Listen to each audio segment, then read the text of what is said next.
All right, thank you, and welcome everyone to the first of our monthly webinars for 2026. And we are very excited about the schedule that we have planned for you this year. I'm going to make a few announcements before I introduce our guests for the webinar today. The first announcements are about our few upcoming webinars. On February 19th, we will have Byron Trotter from 3M Visual Attention Software, and he'll be talking to us about this new software considered a visual spell check that is able to predict where the unconscious mind will be attracted. We have several of our designers in the certification program now using visual attention software. It's terrific for use in packaged goods and in website design, for renderings and marketing materials. So I hope you can join us on February 19th. In March, we have Jennifer Smiga.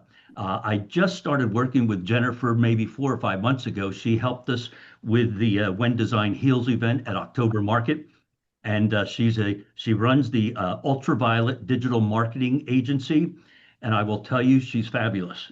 She generated so much noise for us for the event in October. And we're launching a new social media campaign in a couple of days, and she'll be helping me run that. And she'll be talking about social media from the science perspective, how to begin to use neuroaesthetics and biophilic information in your messaging. One of the things we hear from designers all the time is, how do I talk about this subject? Well, she's going to be helping us learn that. Now, in When is April, that? When is that one? In March? What's the that's date? that's March 19th, Ryan. Okay. And in April, I will be going back to the very beginning.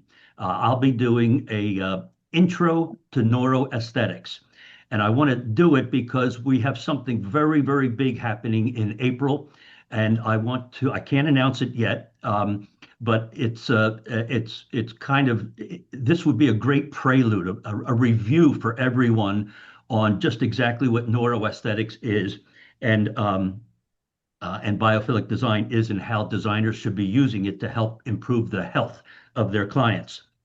And lastly, I will say, stay tuned.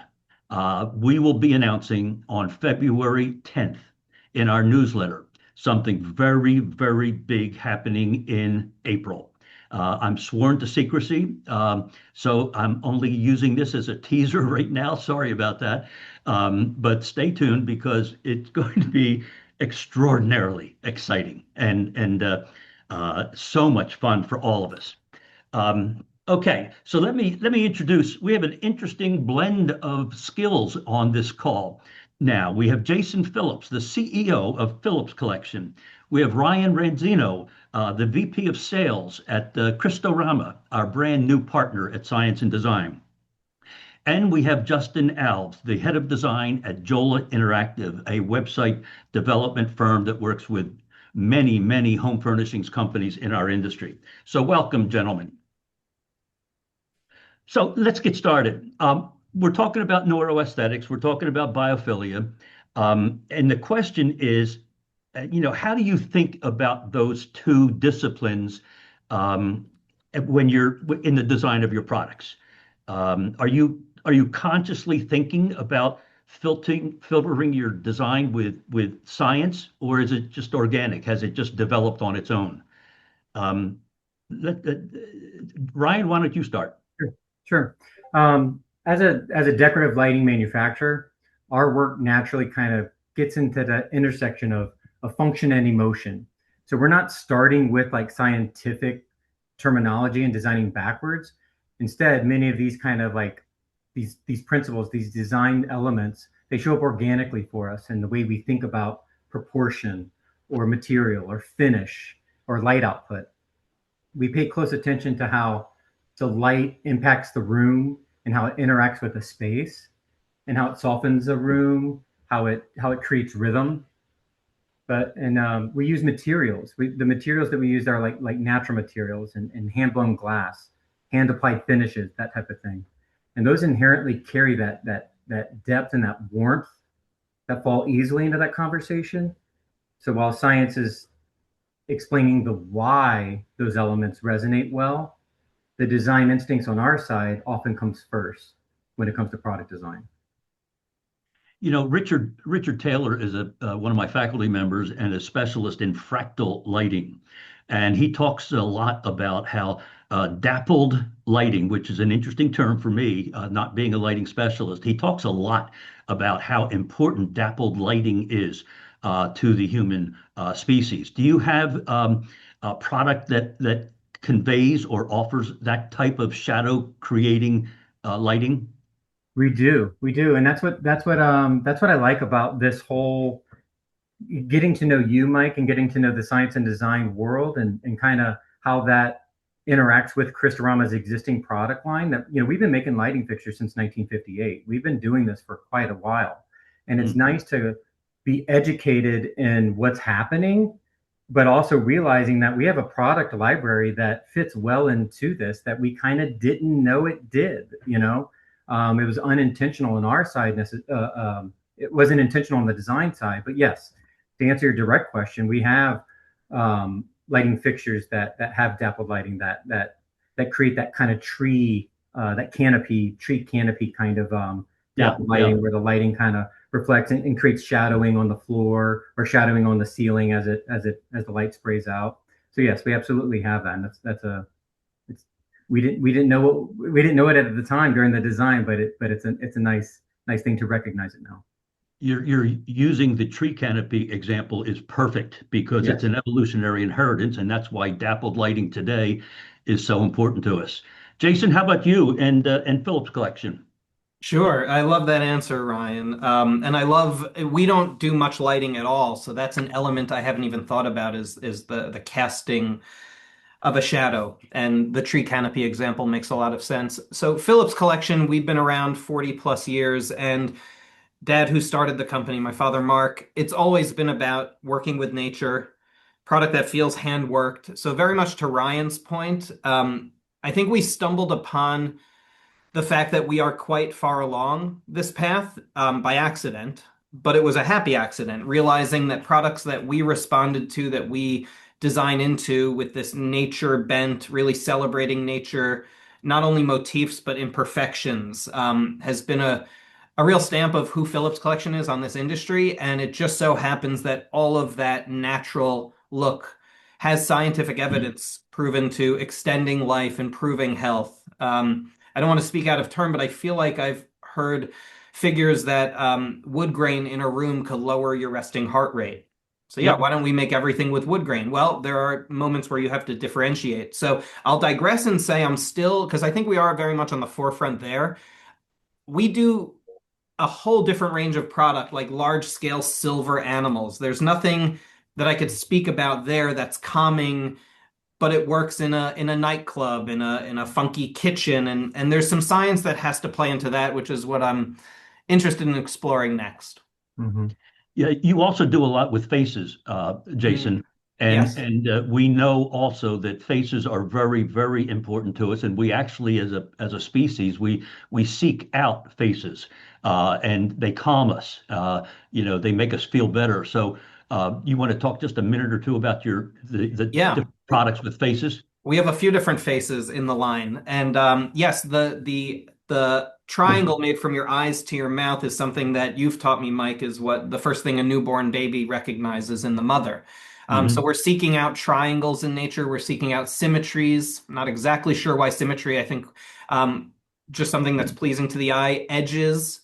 So an edge is something your eye goes to. And Mike, if you're going to be citing any of this, I apologize in advance, but you can use these tools and techniques to your benefit. It's not all about calming and extending life. That's a wonderful major component of it, but just recognizing what a tweak to a design does to your brain as you interact with it and experience it. And that's what I loved about Ryan's point with lighting, because I'm jealous of the added layer, sensorial layer of lighting that just doesn't exist in my products yet, but Hmm.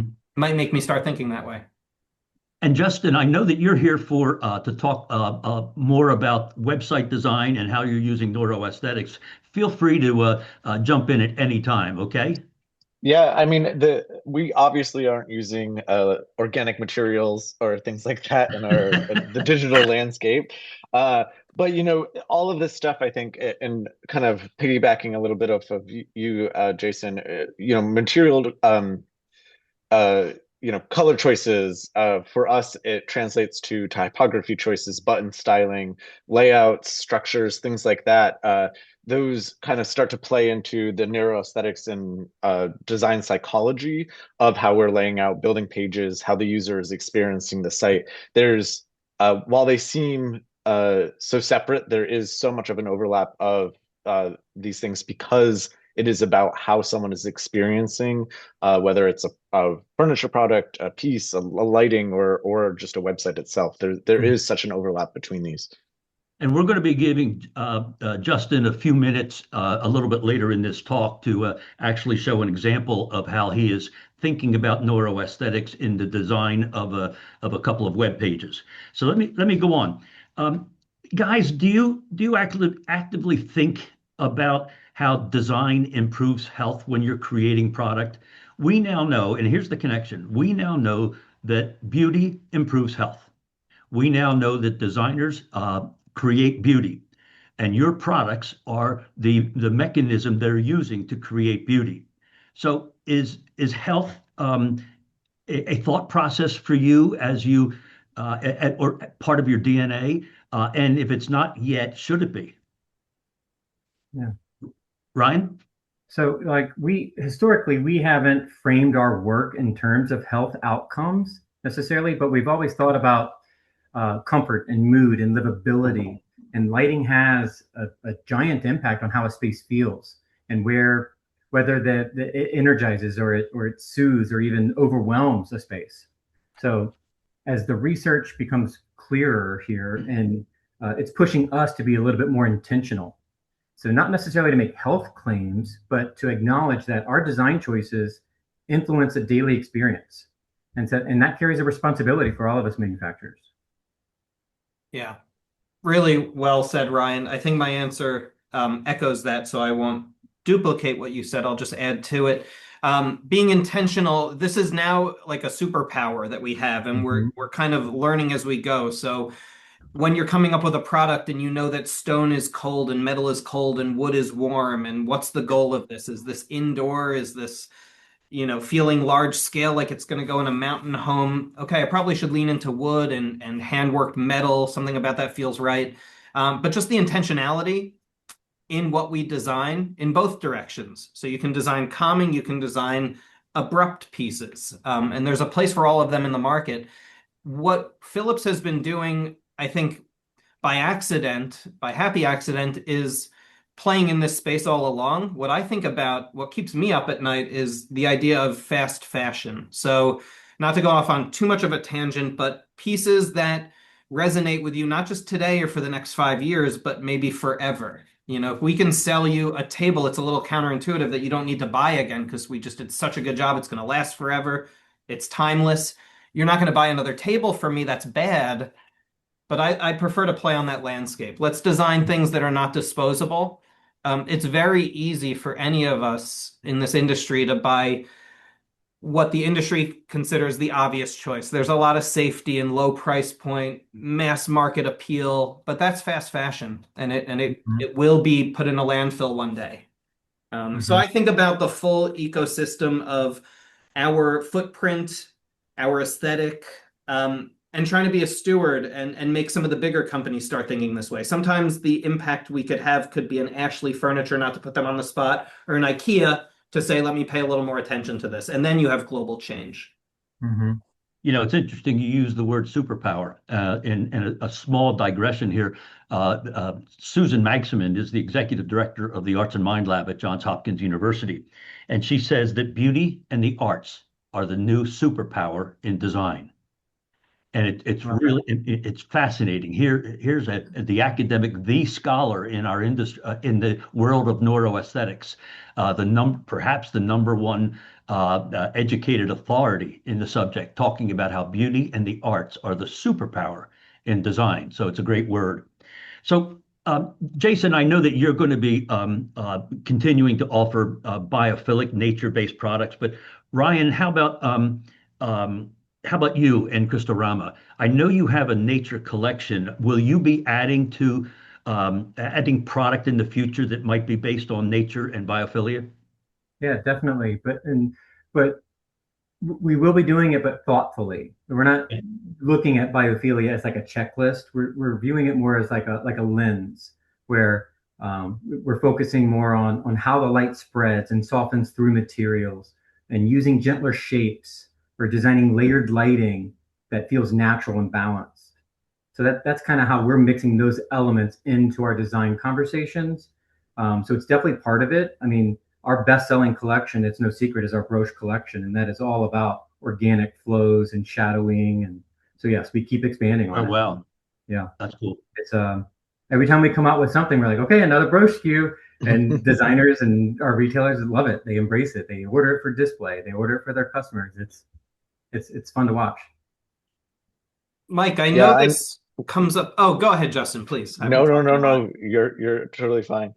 I was going to say that, a lot of times when we're in conversations with our clients about image directions and asset creation and changes in perspective from almost from like a marketing standpoint, this is something that we do consider. How can we improve visually how this company is represented, how they're displaying, incorporating specific scenery, scenes, lighting, things that feel different and more attractive. And so these are conversations that we have almost from just asset creation, is one of the things that I was kind of pulling this in from my perspective. Mm-hmm. Where I was gonna go with it, and I feel like this question comes up later, but how does this translate to selling? And I won't hijack that question now, but Ryan, who is a head of sales at a major company, is learning how to use this language to inform his sales team to be better informed and more confident in how they pitch their products. So it's not just a bullet point, it's a significant thing when Mhm. you are mentioning the biophilia, but it creates confidence among the sales team, which leads to sales. So there is this funnel, and it's coming from both ends. It's coming from manufacturers like us who are recognizing there's an opportunity here, not to greenwash, but to see where we can participate.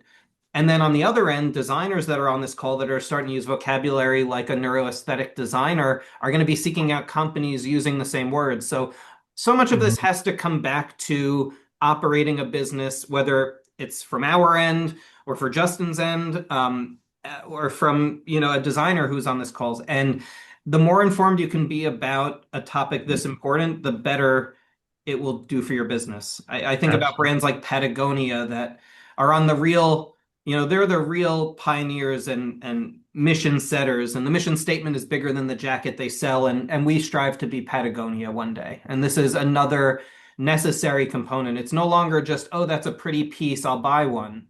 It's like, well, if we can figure out why you bought that and double down Right. on that, it helps us sell more and continue to do what we do. Yeah. Yeah. Good point. Good point. And okay.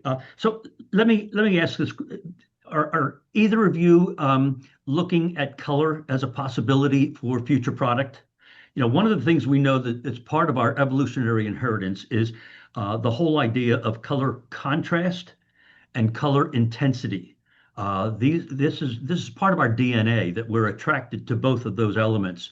Is that in your future? 100%. Yes. Yeah, we've come out with quite a few color greens, blues, blushes, whites, mixing metals, blacks and golds, the contrast you mentioned. We've done quite a bit of that over the past few years, and everything we've done with those color elements has been successful. So we're going to continue to lean in on it. So 100%. And same for us. And I'd actually be curious where Justin is seeing color trends because we lean on the paint companies and some fashion reporting companies that do a great job predicting where colors are going to be. But there are companies out there that are color experts. I think of somebody like a Global Views that people look to Mm-hmm. see what color their walls are. I don't pretend that that's us or that will ever be us, but we certainly are aware of What are the right colors? How far out are they? And who are we catering to? Because I think it's no longer the entire world is responding to blush. I think it's you've got Gen Z liking one colorway and millennials dressing a different way, and what's your home look like? Hmm. It was easier to spot a color trend like gray going out of fashion, but it's harder to know where we should aim. But customers very often we see in the data will specifically be looking for a red dining chair, red being the most important thing. I think I'm picking a bad example. Red dining chairs, I don't think are very popular. A beige dining chair. And that's how they start their search. More often than anything else, they're starting with a color. So we have to play into that and be aware Hmm. of it. Hmm. It's interesting. I spent 10 years living in the South Florida area, in the Boca Raton and Fort Lauderdale area, in the interior design business. And the color for that area was that muted gray. Hmm. And we now know that it's actually a depressing color. It's an unhealthy color. But it was the color for all those condominiums down in Aventura and on Miami Beach. And hopefully they're using some different paint colors now on those walls Right. to improve the health of the people there. So listen, this is kind of interesting. 10 years ago, nobody was talking about biophilia. 5 years ago, nobody was talking about neuroaesthetics. Yet today, both subjects are top of mind.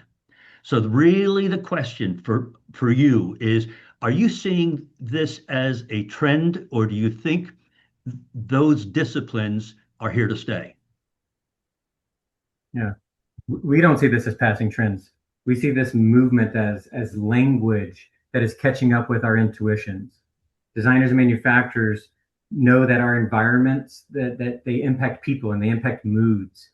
And so science is simply giving us clearer vocabulary and clearer validation on this. But that word, Ryan, is so important. If there's anything I hear from designers who have gone through the certification program, it's that they feel validated. You Right. know, a lot of what we do in this industry is intuitive, and Hmm. I think designers and a lot of us have always felt that what the products and the design we produce makes people feel better. But now it's gone from opinion to documentation. There Right. is empirical evidence that documents the fact that good design improves health. And so the word validating is so important. Jason, do you have a thought on that? I do. Yeah, certainly not a trend. Or I feel like this wouldn't be in our wheelhouse. This is, I think, going to become scripture in the industry, much like the green movement and organizations like SFC and FSC. I know lots of acronyms here. Took them about 20 years to get the recognition they now have. So that's sort of how was a product made? This is sort of why is the product made, which lends itself to what keeps me up at night, which is the fast fashion idea. We're Hmm. all introducing hundreds of new items every market, and I'm not trying to get on a high horse or the sky is falling here, but why are we making it? To see what sticks? We have so much more access to data, and while the data that I feel like we'll have in 5 years for this doesn't yet exist, you know, connecting those dots, knowing what's in a product, why it was made, why people respond to it, I think this is going to be trackable more than just, oh, it's pretty, I'll buy it. It's like Hmm. going into the doctor and hearing, no, you're good. It's like, well, am I good? What's my white cell blood count? Like, what's going on? Um, I think we're going to be able to assign more information and data to why we're making things, which Hmm. is going to be a huge revolution across the planet. Jason, it's interesting you say that because, we are a unique industry. The fact that we have two markets in High Point and we go and develop new products, new styles, and we offer them and we hope people like them. And we're probably one of the few industries that conducts itself that way. Yes. At P&G and your other major corporations, they would never, ever, ever, ever launch a new product without focus groups, without field testing, without offering a product in the state of Kentucky to see if it flies before it goes national. And Right. so, years ago, when I was running a company called Labarge, we had the first ever consumer test marketed product called the Magellan Collection. And I sure wish the industry could move to something like that. We would have a lot more assurance on that, the ability of that product to be able to be sold. So Mhm. just food for thought for futures. Yeah. So how do you talk to your sales teams and your retailers and your clients? How do you convey this whole subject of science and neuroaesthetics and biophilia? And actually, before you answer, just know this: if there are any other manufacturers on this call right now, Science and Design is happy to present to your sales teams, to present to your management, to help move this along in our industry. So if during market or there's ever a time that you can collect your sales teams, we're happy to get this message across. But anyway, Mhm. how do you convey this, Ryan and Jason? So we're careful. We don't like to overmarket science on our side. Instead, we focus on the storytelling and how it makes you feel, and explain why that piece feels balanced, or explain why that finish feels warm, or how the light creates a sense of ease. So internally, what we need to do is educate our team on the intent and not just the particulars, not the features.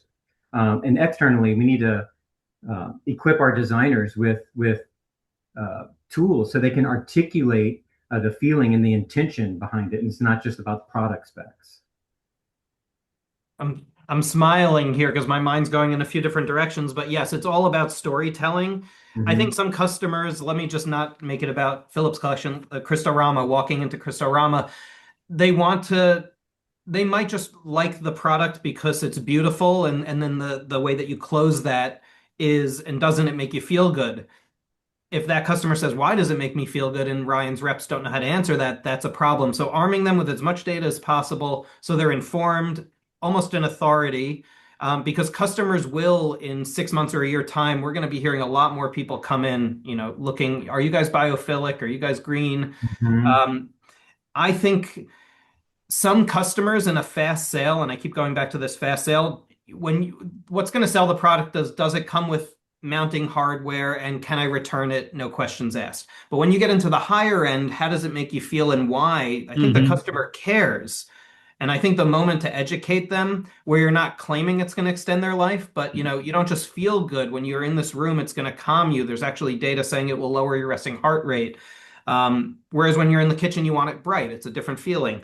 Mm-hmm. I think all of this plays into, the more knowledgeable we can be as a company, providing information that educates our customers, the higher the chance of a sale, I think. Yeah, and I agree with you. And I think that, for us, we have levels of analytics and data that does support recommendations from a user experience and user interface perspective. And I think for us on our end, it's easier for us to explain this to some of our clients because we have that information and that support to be like, we're putting this and placing this here because of the way a user scans the page in a Z or F Mm-hmm. pattern. Those are hot spots for the page, and our recommendation is to place things here and here and here. All of those things help support the recommendations that we make in our designs for clients. Um, so I agree with you. Having that data and support and backing and science definitely Mm-hmm. helps convey these teachings methods. Justin, why don't we stay with you now? And why don't you talk a little bit about how you at Jola use neuroaesthetics and maybe biophilia in your work? So go ahead and share your screen if you want. Yeah, absolutely. I do have a little bit of a case study that I wanted to share if I can remember how to, there we go, to do it in Zoom. The- All right. Can you all see my Yes, we got screen? it. Excellent. All right. So we had done work with Feizy which is a rug company. And I put together a little bit of a case study for you all. The thing that and I've said this a couple of times during the call, but I wanted to just kind of do a little bit of an overview of terms. UX design focuses on the overall user experience of or in a product, where we utilize research and user behaviors to ensure what is logical, efficient, and satisfying for that user. User interface focuses on the product or website's visual and interactive elements like buttons, colors, layouts, etc., to make sure that it is aesthetically pleasing and easy to navigate for the user.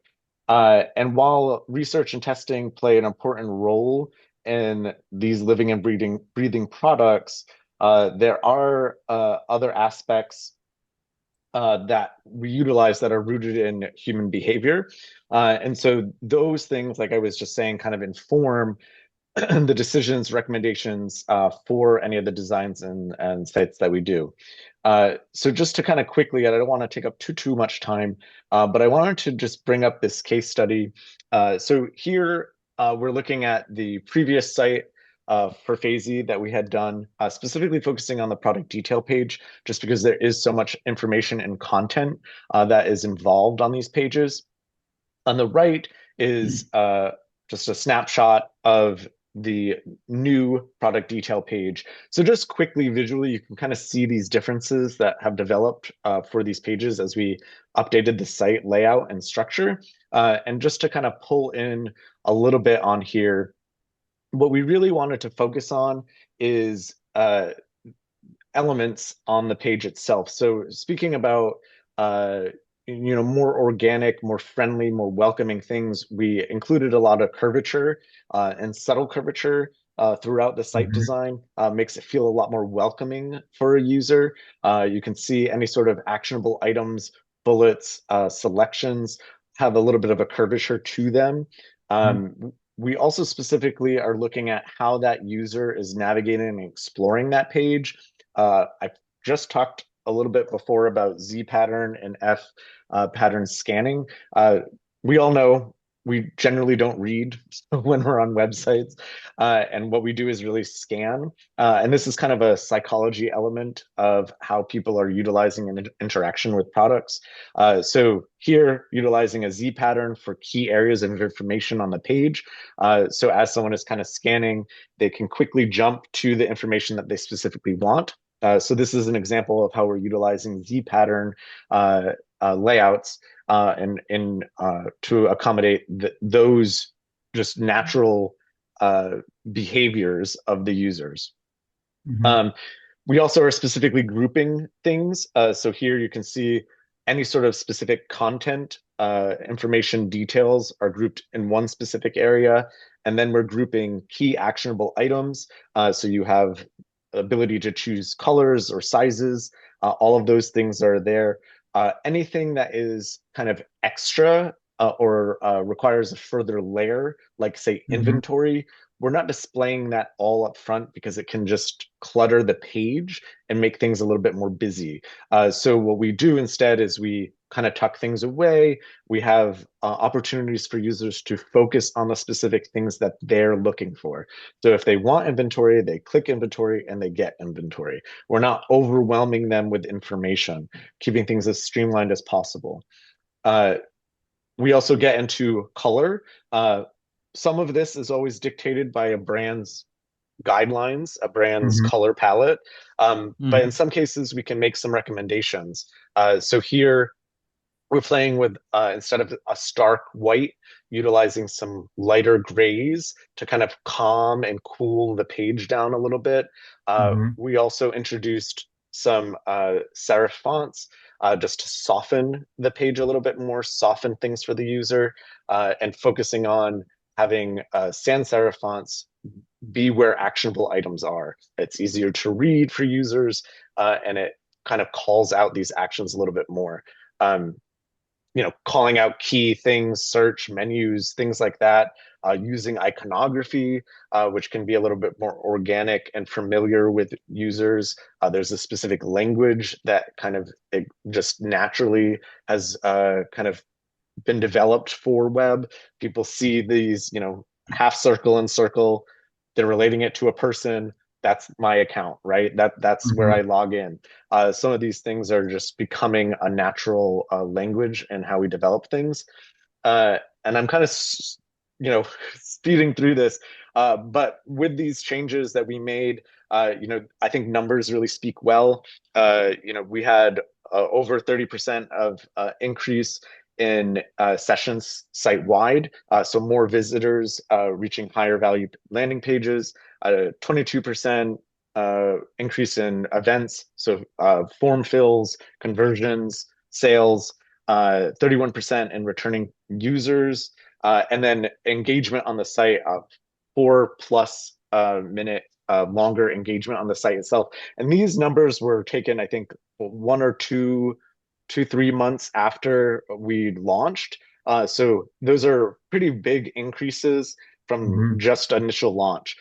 So I like to use Phasey as an example just because we didn't completely rebrand, we didn't completely change anything in massive ways, but we made these subtle changes and kind of utilizing a lot of the science behind user experience and neuroaesthetics and psychology, and kind of incorporated these, and you can see how these numbers impacted, or how those things impacted just the overall presence online as it is.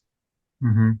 Justin, that is great. Those are great numbers, by the way. Wow. Yeah. Thank you. And that, Yeah. it's funny because, when we think of neuroaesthetics, we usually think in terms of the color and interior design and things like that. But, now we have neuroaesthetics impacting communication processes as well. So, Justin, thank you for that. So, Very welcome. as we pull this together, let me ask this other question. How are your clients, designers and retailers, how are they responding to this science-based movement? Are they embracing it, or are they just not care about it yet? Where do we stand with that? Ryan, you want to go first? Sure. Yeah. I mean, I think our designers and our retailers are increasingly receptive to this, and it's through education platforms like this. Here, you have an international audience, literally, and so we see that their interest is peaked and that they want to learn more information about this and kind of understand the behind the scenes part. And they may not use scientific terminology in their selling or when they're working with clients, but they do care deeply about how their client spaces make them feel. So as we continue to educate ourselves on the science behind it all, we can better articulate the why and why a room feels good or natural to us, why something Hmm. flows, or on the flip, why the room feels off and unbalanced, and that a design choice needs to happen or design change needs to happen. So, so I do think that they want to learn more. Yeah, and my 2 cents on that would be, Mhm. some of our customers that come through Give us 3 cents, Jason. Give us 3 cents. oh God, they'll probably end up there. Um, some designers are deeply fluent, I would say, really leading the charge on this and educating us every time they walk in. Others are just beginning their journey towards this, but it's certainly these words biophilia and neuroaesthetics are buzzwords, good buzzwords, but they're Mhm. top of mind. But nobody is dismissive. There's not been a single person coming in that wouldn't want their project or their store to feel better more than, feel good and look good. Mhm. And we didn't realize we had the ability to make people feel good. I think some people always knew it.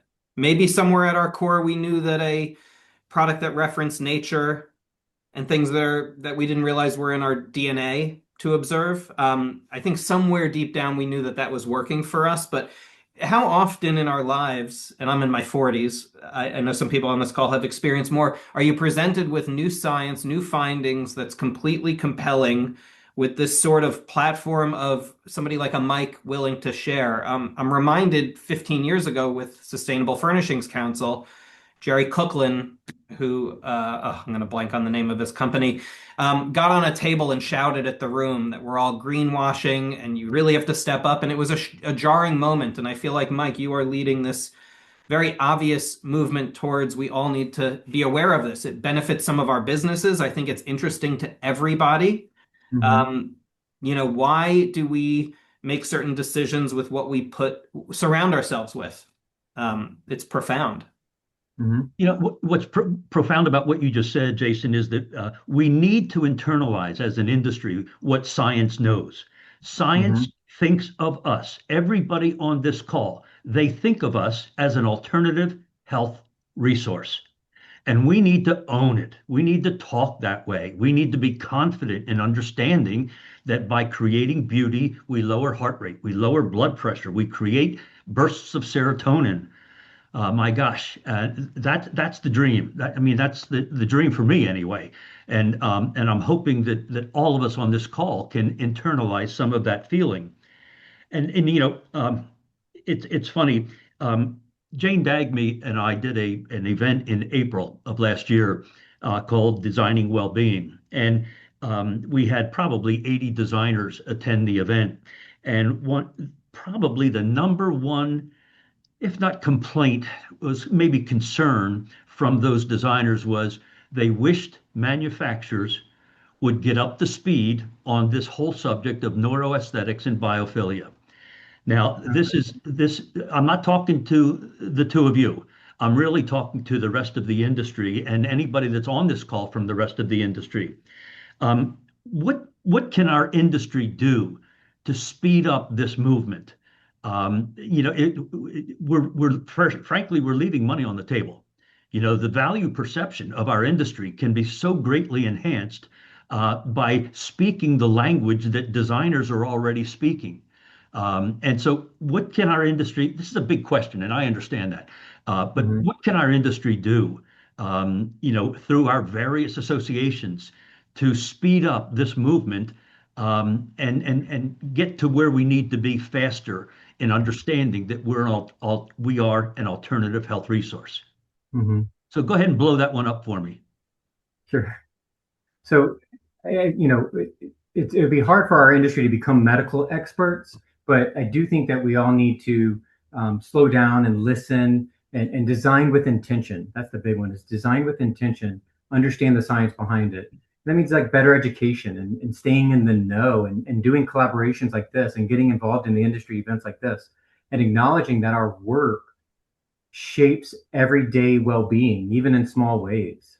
And that, like, for lighting is a, it has a daily influence in your life and your mood. And for us, that's like why getting it right and making sure it works. That's why it matters more than ever to us. I think the ball is already rolling like a snowball going down a hill. So it's more a question of how do we shorten the horizon towards mass industry adoption. I think within 5, 10 years we'll be there. But to your question, Mike, what should people on this call do next? I think if they haven't attended one of your seminars, they're extremely informative. They're inspiring. So I would implore them to do that and to tell their friends to do it. Tell one friend. Hmm. Tell Hmm. one major manufacturer you buy from. Do you know anything about what's happening with science and design? Are you going to market? You should check out these events, Forward Mike's newsletter. It's grassroots, but I've seen it work in the sustainability side of things.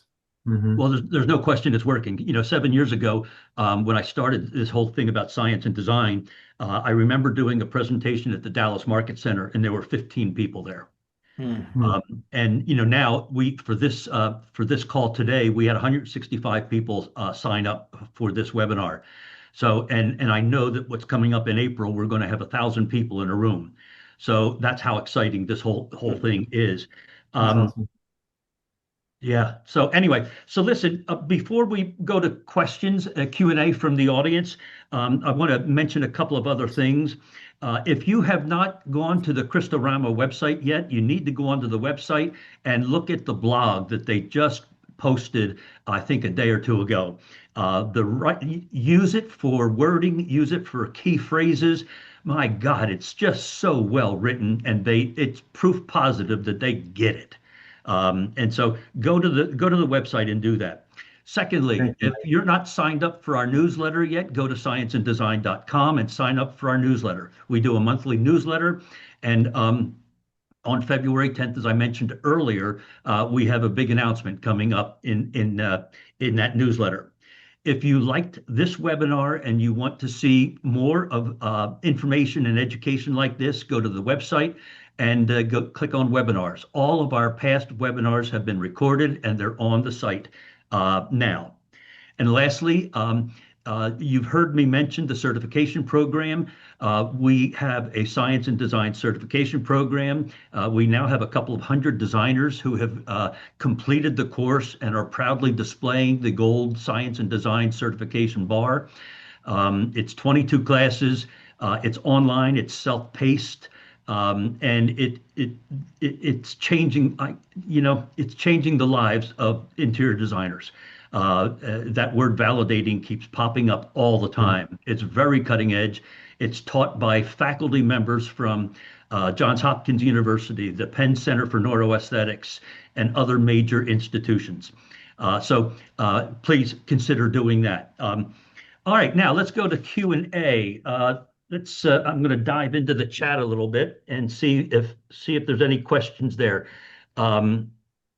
Speaking of the chat, I did put the blog. Jason did as well. He did our landing page for the blog, but I also put the blog in our chat. Thank you for mentioning that. Good. It's really great.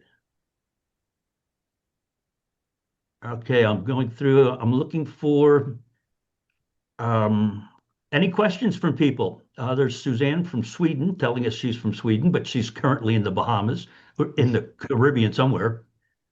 Nice. I think we got a question right at the bottom, a specific question. How do you manage the trade-offs between price and emphasis on neuroaesthetics with clients? I'll start there. I don't think it's raising our prices. In some cases, it might. I'm trying to think of a specific example, but I think the trade-off is justifiable. And I think, if anything, it impacts sales in a good way. Sometimes our customers want to be upsold. And Phillips Collection's in a higher end of the segment. We're very conscious of where we price things and what something is worth. But I think customers that have to have something geek out on those details. So when you invest more for something special and you can explain why you made that investment and it comes across as sound, why upgrade the wood inlay in a car you're buying, in a Mercedes you're buying, it's going to make you feel better. You don't have to over justify it, but I think it's important to know that customers react positively to justifiable investments that we make. Well, how do you put a price on extended life? Yeah.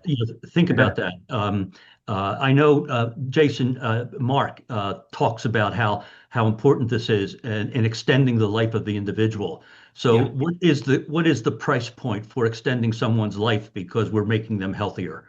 And I think that's a pretty valid point. Ryan, there's a question here for you.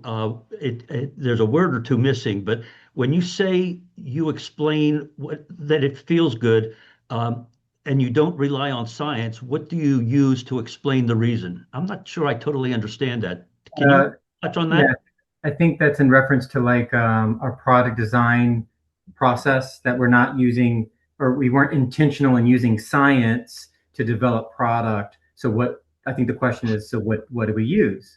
And we reference our history and just going back to that word intuition. Our experience, our observation, working with designers, specific to something like that dappled lighting from our brooch series. We marketed that as, the outside living and outdoor living. This is outdoor living that you're bringing into your home, and that's why people liked it, because it was like this connection to outdoors and organic.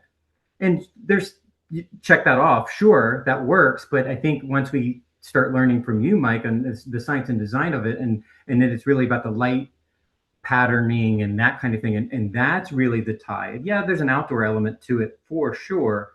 But I think as we're educating ourselves, we're trying to do a better job of, instead of just saying like, it's outdoor, bring the outdoors in, which is like a marketing, bullet point. We're trying to be a little bit more intentional. So yeah, and I think it's also important, and what we find through the certification program is we help designers understand the why behind bringing the outdoors in. We have to remember, and Susan Magsamen at the Johns Hopkins talks about this. We've spent 99.99% of our species time in nature, and only 0.01% of our species history in the modern world. So we have to remember that we are the of the animal kingdom as well. What's interesting, and I talk about this in my presentation, what's really interesting is that 100,000 years ago we were living with the wolves and the rabbits and the deer and the plant life. Now we're supposed to be the evolved species. But today, the rabbits and the deer are still in their natural environment, and we are not. And Mhm. what that does is create an incredible opportunity for our industry to connect us with that natural world. It is a fundamental need that we have. We're seeing the numbers are mind blowing. It Mhm. was so worth living. So glad I made time for this. Thank you. Are there any other questions from any? Wait a minute. We have one from Marcus in Boston. Hold on. My question would be, which neural mechanisms do you find most compelling when attempting to quantify aesthetic response? And where do you see this translating those findings into practical design decisions? Marcus, are you coming out of Harvard in Boston? Yeah, no kidding. Wow. Jason, I'll let you take that one. No, Ryan, you're so good at going first here. Well, Okay, but yeah, you go ahead because I need to reread it. yes, yeah. You find That most compelling. I went to a state school, so I have to read this a couple of times. I can tackle this a little bit because something was going through my mind. Mike, the idea of symmetry Hmm. is not something that I'm leaning into heavy to make a sale. It's interesting to me, but much more interesting is the argument, why did we bring nature indoors? Well, we used to be outside with this. Doesn't it make sense to bring it in? Especially, I'm thinking urban dwellers more than ever. I would be curious to actually look at some sales analytics to see if urban customers are buying more biophilia than, let's say, a rural home, because you sort of are yearning for that touch of nature. Um, Hmm. and then there's also, Mike, one important thing we have to keep in mind about humans. Um, I think what trumps everything is newness. We're a very excitable species. So right now, this topic is new and it's exciting. And we have to be careful not to do what happened with greenwashing. So I Hmm. think the best thing companies, I'm speaking with the head of a supplier right now, could do, and this ties so much into green to me. So it's like, make the decision to be greener, make the decision to start thinking about biophilia. Don't make the decision to to attach yourself to this keyword. SEO the heck out of it, become the authority on neuroaesthetics. I think that's reaching too far. I think some of the designers have the opportunity to do that, but as suppliers, just that this is becoming a core component of how we look at our operation. When it came to green, it wasn't just about using more responsible woods, less toxic glues, packing smarter. It was more than what went into the product. It was how big is the box you're shipping in? Does the product arrive damage free? To have to replace something is so much worse carbon footprint wise than designing something a little greener to begin with. So we, for me, and I think I'm still further along than many, there's still an education component. You Hmm. know, tapping into this more, seeing what sticks with my customers, not jumping on the a greenwashing bandwagon here or a biophilia greenwashing. Yeah, and, Hmm. and and I'm looking at the first part of Marcus's question when he talks about attempting to quantify aesthetic response. Marcus, our industry is not yet far enough along to Right. be able to immediately measure aesthetic responses. Science is far enough along. 30 years ago, when the scanning capabilities were introduced, that's when neuroscientists began to measure the brain's reaction to beauty and to translate it. So in the world of neuroaesthetics, they have the tools to measure and quantify aesthetic response. I'm not sure we're there yet. There is technology from people like visual attention software, from eye motions that can determine what you're interested in. but you can't. Nobody wants to walk around with a steel plate on their head and wires dangling from their brain. So we're not quite there yet. But I will say that Richard Taylor, Nina and Patricia have mentioned in the chat, both of whom are certified in science and design, that fractal beauty has an incredible impact on our health and the way we feel. Richard Taylor, the specialist in this, who is a faculty member, talks about how he has been able to measure that immersion into fractal environments releases the stress component by 60%, and he's been able to document it. So just play with that a little bit, and let me go down to maybe Jody. My goal for clients is to create spaces that bring more joy and comfort into their daily lives. When we apply the science behind good design, we can intentionally support well-being. Right on. Everyone wants more joy in their life, and our environment is often overlooked. It's often an overlooked opportunity to positively influence mindset and overall well-being. Boy, you got it, Jody. That is so dead on.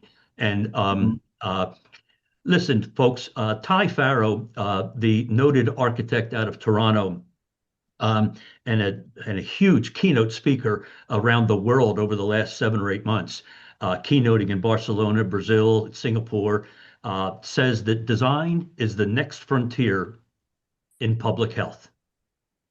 Think about that. Think about what that means. Think about the opportunity that exists for every one of us on this call. That's where our industry is headed, and book it, internalize it, own it, and let's move this industry forward, all of us together. I don't see any other questions, so I want to thank Jason, Justin, and Ryan, and I want to thank all of you for listening, for the good questions, for the positive comments, and I hope you will join us in February and March and April, and I hope you're getting excited about what's going to happen on February 10th. Hey, Mike, there was one question amongst all the thank yous. Where can we find these amazing quotes?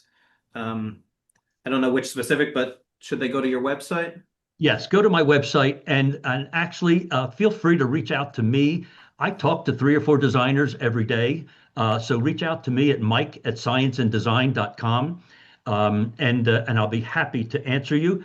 And you know, we can get into a discussion on the subject matter. So,